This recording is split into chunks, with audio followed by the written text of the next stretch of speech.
Hello everyone. The Toronto Maple Leafs were utterly destroyed by the Carolina Hurricanes. But the Toronto Maple Leafs managed to come away with 2 points.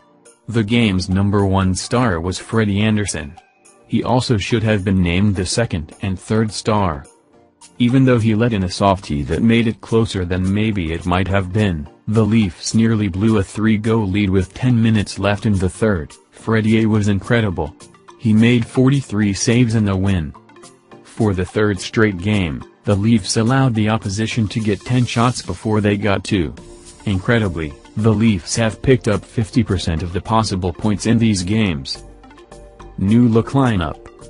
Last night the Leafs dressed a new look lineup that didn't feature Moore or Martin. They basically dressed the best possible lineup they could, barring Kapanen coming in for the seemingly awful Soshnikov. While this didn't work out like it might have, I hope the Leafs don't give up on trying it. Tonight's game will feature all the scratches back in the lineup, and that makes sense, since it's back-to-back. I do think, however, that they shouldn't judge this idea by a single game. Still, it was probably the Leafs' worst game of the season. If not for an extremely shaky Cam Ward, and an amazing performance by their own goalie, this game wouldn't have paid off 2 points. In fact, if it was 4-0 Carolina after 1, I don't think anyone would have batted an eye, based on the Leafs' play. That said, it's not like Matt Martin and Dominic Moore were going to make a difference. The Hurricanes had 80% of the shot attempts in the first period. They finished with 70% of them, overall.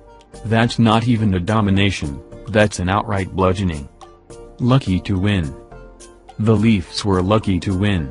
It's a long season and you don't always get the result you deserve. They do, however, need to be aware of a recent trend and work towards fixing it. That trend is this: in their last 10 games, the Toronto Maple Leafs have had plus 50% possession just twice. The fact that they are 7-1 is very lucky. If the team's bad play didn't just happen to coincide with an incredible hot streak by their goalie, they could have gone something like 2-8 and suddenly made their playoff hopes disappear.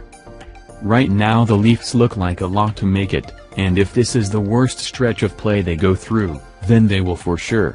However, if they continue to let teams dominate them and rely on Andersen to continually bail them out, the winning ways won't last.